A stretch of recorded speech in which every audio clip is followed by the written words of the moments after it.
We need to move on to the main story of the day, which is the allegations about Russell Brand. I'm just going to repeat what I said earlier on. He strenuously denies these allegations. He's been accused of rape of one woman. He's been accused of grooming a child of 16 when he was 31 in a relationship, and numerous instances of harassment and other issues. He's denied it all. Just be a bit circumspect in your comments, because there's going to be legal action at some point about some of this in one direction or another, I would expect. The lawyers are watching.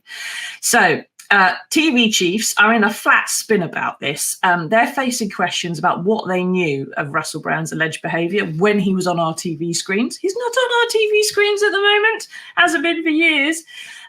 But his alleged behaviour towards colleagues, strangers, friends, women, his own girlfriends who've come forward with complaints in the past few days. There are more who've come forward since the first, I think it was 4, told their stories in the Sunday Times and Channel 4 dispatches. As yet, as far as we know, none have been reported to the police. Now, Lizzie, take us through this. What should the people on those TV stations have known or done or been protecting? Or, what are they panicking about? In what respect is any of this their fault? Well, I think that quite a lot of the, what is talked about in this reporting is that there were very obvious signs, regardless of the kind of, if we set some of these allegations to one side for 1 second, you can see that there is a very problematic pattern of behaviour in these reports that is often within the workplace. So,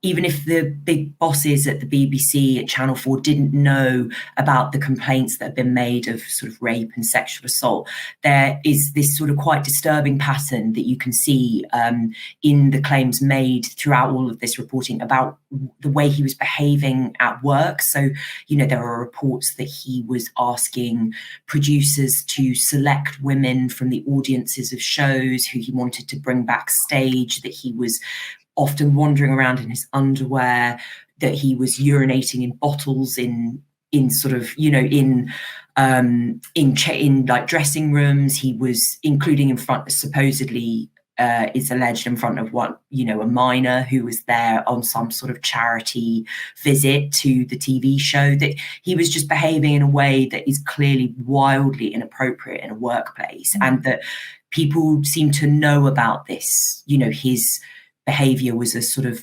open secret in the industry, that we make clear in our reporting today that a lot of this stuff is not it's not a big leap for some people, because he talked so much about his sort of sex addiction, about his own behavior in his stand-up, in his books. He was very frank at the time about some of the challenges that he'd faced, and also the way that impacted on his behavior. But I think one of the challenging things for the sort of broadcasting bosses now is that they brought him in because he was edgy and in demand, and he was saying things that were sort of quite on the nose even at the time.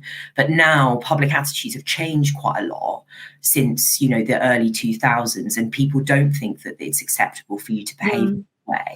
Well, and that even aside from the horrendous allegations that have been made. Exactly. Mike says it does seem that Russell Brand's behaviour was tolerated, even protected, while he was still good TV, and now he's no longer the media darling he once was. People aren't moving so quickly to defend him. In fact, people are moving away from his sphere fairly quickly. Agencies and publishers and so on seem to be going, oh, no, nothing to do with us, and walking away from it.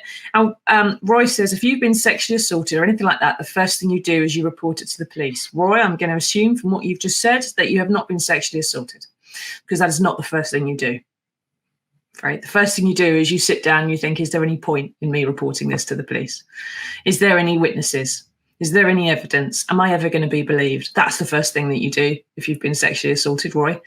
And so it's not something that you necessarily come straight back with. And there are text messages which are not disputed from Russell Brand, in which he asks a woman for forgiveness. Now, she's accused him of rape, and he doesn't confess to that in his text.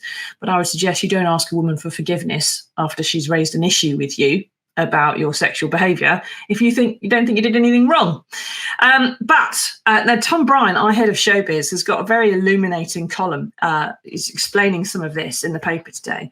And he says, as you were talking about there, Lizzie, it highlights this power imbalance in the showbiz industry when it comes to the talent. Often they wield too much influence, aided and abetted by agents, publicists and managers. To protect their 10% cut, warning signs are conveniently overlooked as they desperately cling on to the gravy train at all costs.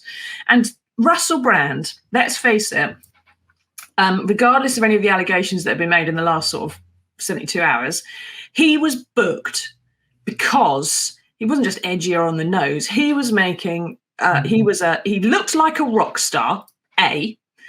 B, his act was about sexual misbehavior, sexual shenanigans, and he was extraordinarily loquacious, using all kinds of amazing words, right, which everyone was quite impressed by, and which almost sort of covered up some of the sort of seedier things he was saying. If he had been saying the same things in, speaking like I don't want to be rude to truckers, but speaking like just an average working class tradesman, let's say, with a different kind of accent, then it wouldn't have flown in quite the way that it did. It's because he had all this sort of enunciation going on about things.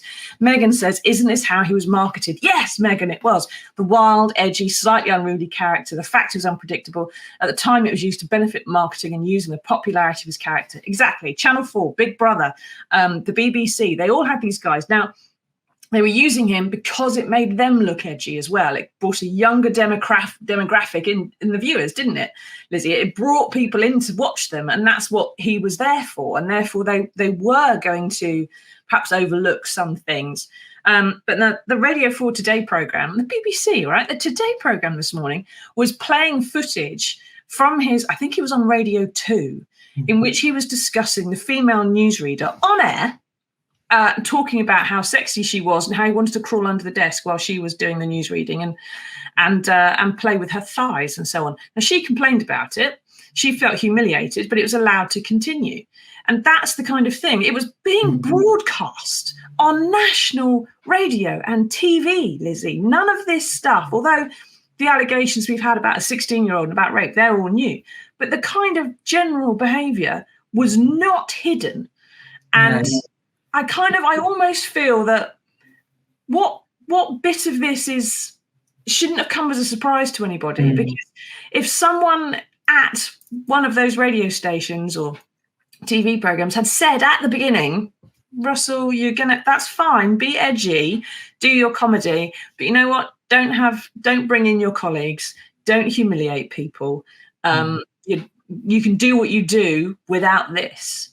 And I just feel that some of this stuff wouldn't be happening today. We wouldn't be hearing some of these reports, perhaps, if they'd done that. But I mean, it's so jarring listening to some of those things now. I mean, like you say, on the Today programme, they also played a clip of him calling up Jimmy Savile, who obviously this was several years before what we knew, before everything came out about Jimmy Savile, but talking about the fact that Jimmy Savile asked him to bring along his sister to a meeting, and he says, I'll bring along my personal assistant, she's very attractive, will that be okay? And they have this conversation live on air about him bringing his assistant, who is going to give Jimmy Savile a massage. And you just think this is absolutely extraordinary that was allowed to happen. I mean, obviously it was broadcast live, so I don't know exactly how easy it was for the people who worked on his show, but he was on Radio 2, which the BBC was clearly trying to be edgy and to capitalize on that kind of popularity. And there were millions of people listening to his shows. And there were complaints, I can recall, to Ofcom at the time from viewers and listeners and stuff going, this isn't okay. There will also have been millions of people who laughed at that, who thought it was funny, because this is before the allegations about Jimmy Savile came out. It was 5 years or so before he died, 4 years before he died. And it was like funny to try and sort of talk about stuff with an old man who was a children's entertainer. But it shows you how much public attitudes have changed, that wouldn't happen now. No.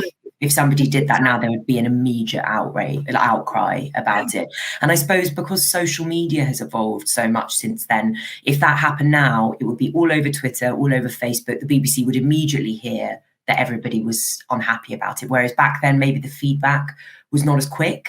to things like that. I think as well, it was kind of seen as, brands being young and edgy and bringing in a different demographic, and the people who are complaining are the older demographic, different kind of newspaper reader. Maybe they've been stoked up by something they've seen on the front page of a newspaper who said, "Oh, this is outrageous," and they therefore dismissed the complaints, because they didn't think that someone who was 60 in 2003, that what they didn't like then was going to make a tiniest bit of difference in 2023.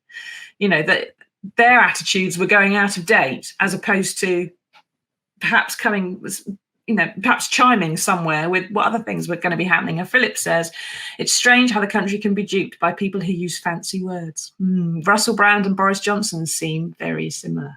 It is astonishing how much the use of a posh word can indeed make people go, oh, isn't he clever? And then forget some of the other stuff. Now, the question's got to be said, Lizzie. What's Russell Brand going to experience as a result of this? He played to 2,000 people, a sellout gig on the day of the revelations. He has more shows coming up, although there's probably going to be calls to boycott some of them. He has a massive online following of fans, much of it rabid. Okay, they're anti-vaxxers, they're anti-establishment, they're anti-news establishment, sort of, Venn diagram of people who don't trust others. And they're not turning against him, or not yet anyway. They make him a rich man, they make him a popular man. And unless the police are sort of forced to act in some way, this isn't going to damage him, is it? Because it's not like he's about to be employed on telly. It's not like he's about to go back into Hollywood. He's got his YouTube channel, and that's how he makes his cash these days. Yeah, he's not been on sort of mainstream TV since 2019 or something like that. And I don't believe that there's any kind of plans to bring him back in any way. I mean, I think what's interesting here is you can see that, again, this is quite a very sort of modern phenomenon, that he is, he's reinvented himself as a sort of online wellness influencer, and has basically found himself that niche of sort of like quite conspiracy minded people to look, and he's clearly created a sort of messianic persona there where he's very successful. And what he did was, before the stories came out, he published a video where he sort of basically claimed that this was all manufactured because, the mainstream media want to bring him down, as if, A, it's almost never conspiracy, and B, if the mainstream media really wanted to bring somebody down who was really problematic to their worldview, I don't think that Russell Brand would be the first person that we would, that people would think of. Why would they have forgotten about him? Why would they have waited a decade as well? And if they're trying to bring down his anti-vax rhetoric and stuff, why have we waited until after the pandemic and after the vaccine was an issue? But you'll see him continue to position himself there and basically suggest that, this is all a conspiracy and none of it's true, and it's because he's speaking truth and all of that. But like you say, so he'll probably just be pushed further into that space unless the police act, and in which case, who knows where that might end up. Yeah, I think the phrase wellness influencer probably needs to get dropped. I'm not entirely sure what kind of wellness he's ever promoted in any sort, even if he's innocent of the things that he's been accused of. I still don't think there's any wellness ever been promoted by Russell Brand. He's promoted drugs, he's promoted sex, he's promoted promiscuity, he's promoted harassment of females on national radio shows, and he's now promoting not taking vaccines, which is certainly not wellness, everybody. Perhaps he should just be muzzled. Maybe we should add him to the banned breeds list. That would be beneficial, wouldn't it? I think. But we certainly should neuter him. Anyway.